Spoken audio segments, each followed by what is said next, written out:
On the 16th of July 2020, a new MMA star was born that could rival the star power of Conor McGregor and Khabib Nurmagomedov, who later gone to make history by winning 2 matches in the UFC within the span of only 10 days.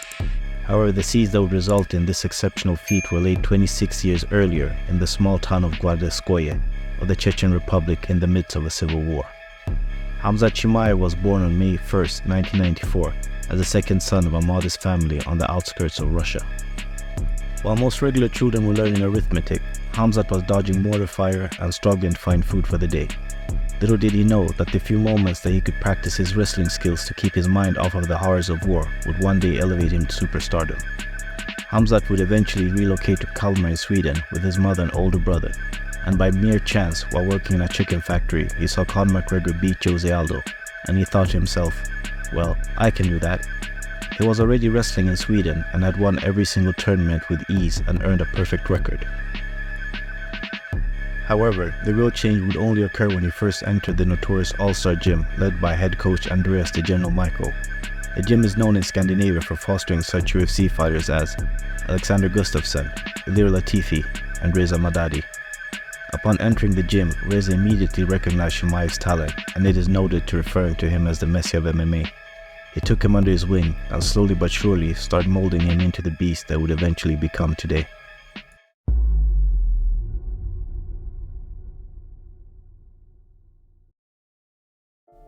Khamzat was slated to face current UFC middleweight champion Leon Edwards when tragedy struck in early 2021. Despite being a super athlete, Khamzat's career was nearly derailed by the COVID-19 virus, as stated by Khamzat's older brother Arthur in an interview with a local newspaper. He has not fully recovered. There are some points on the right lung that are not completely restored. That had been given antibiotics, and after 2 weeks he thought it was okay to train again. He was completely finished. The lungs could not cope, he began to cough blood and became frightened. He became depressed. This means so much to him. I've told him to calm down, to give it time, that this disease affects different people differently. His medical condition was so bad that he started coughing blood, and Khamzat even went as far as publishing a retirement post on his Instagram in March 2021. But perhaps due to his strong Muslim faith, he managed to weather the storm and make a full recovery, which was rather unfortunate for his next opponent. Khamzat made his comeback later that year on UFC 267 against Li Jingliang and proved once and again how special he is in what would become an iconic moment in UFC history. In the first round, Khamzat easily took Li's back and carried him over to Dana White like a small child and yelled, "I'm the king here. I'm here for a long time and I'm going to kill everybody. I come here for everybody. I'm the champ. I'm the king here." He would later go on to choke Li unconscious and earn his 4th straight Performance of the Night award. His ultimate test would however come a few months later as he faced number 2 ranked Brazilian Gilbert Burns in what would become a war of attrition and a battle of will. Once again, Khamzat managed to weather the storm and eke out a unanimous decision victory, despite not following his head coach's advice.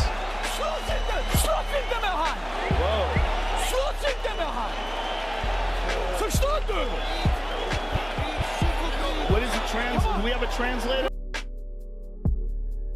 Unfortunately, as a consequence of fame is controversy, and Khamzat has had his fair share of the latter, most notably his close ties to Chechen warlord Ramzan Khadirov, who is the current head of the Chechen Republic that he rules like his personal fiefdom. Khadirov is known for sending out hit squads to silent Chechen dissidents, and he has cemented his rule in the republic. Khadirov is keen on cultivating a macho image and has been seen posing with various fighters in a bid to uphold this image, and Khamzat has been one of them. In Khamzat's defense, opposing Khadirov could endanger both himself and his family still in Chechnya. Despite this controversy, Khamzat has managed to foster a relationship with Khadirov's son, Ali Khadirov, who also wants to seek a career in MMA, and Khamzat has been seen cornering him during his fights.